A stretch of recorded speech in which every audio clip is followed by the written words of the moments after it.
ওয়ালাইকুম। দেখেন ফোনের কালার পরিবর্তন হয়ে যায় বা ফোনের কালার চেঞ্জ হয়ে যায়। দেখেন দেখেন আমার ফোনের কালার কিন্তু চেঞ্জ হয়ে যাইতেছে। এটা আপনি কিভাবে ঠিক করবেন? আপনি যদি আমার ভিডিওটা শেষ পর্যন্ত দেখেন, ইনশাল্লাহ আপনি 1 থেকে 2 মিনিটের মধ্যে কিন্তু আপনি আপনার ফোনের কালারটা ঠিক করে নিতে পারবেন বা কালার টেম্পারেচারটা ঠিক করে নিতে পারবেন। এটা খুবই সিম্পল। জাস্ট আপনি আপনার ফোনের যে সার্চ অপশন আছে, তো প্রথমে আপনি আপনার ফোনের সেটিংসে চলে আসবেন। আসার পর দেখেন এখানে অনেকগুলো অপশন থাকবে, তো অনেক সময় কিন্তু আপনি এটা খুঁজে বার করতে পারবেন না বা বার করতে অনেক সময় লাগে।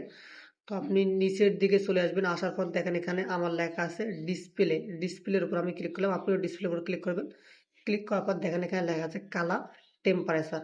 আপনি কালার টেম্পারেচার উপর একটা ক্লিক করে দেবেন।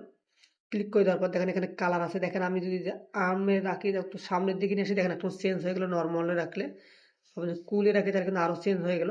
তো আপনার যেটা প্রয়োজন সেটা করে রাখবেন, তাহলে কিন্তু আপনি খুব সহজে এটা কালারটা চেঞ্জ হয়ে যেটা ঠিক করতে পারবেন। কিন্তু আরেকটা কথা হলো, যদি আপনি এটা এখানে খুঁজে না পান, তাহলে আপনি সার্চ অপশনে গিয়ে দেখেন সেটিংসে, তাহলে সার্চ করবেন কালার, COLO COLOR লিখবেন কালার, বা COLOUR লিখবেন। তাহলে কিন্তু আপনি এখানে কালার টেম্পারেচার নামে অপশনটি খুঁজে পাবেন। দেখেন আমার এখানে কালার টেম্পারেচার অপশনটি চলে আসছে, এই যে এখানে চলে আসছে। আপনার কিন্তু কালার কারেকশনও চলে আসছে, এবার এখানেও ক্লিক করবেন। ক্লিক করে কিন্তু আপনি এখান থেকেও ঠিক করে নিতে পারবেন। যদি না পারেন তাহলে প্লিজ কমেন্ট করবেন। ধন্যবাদ সবাইকে।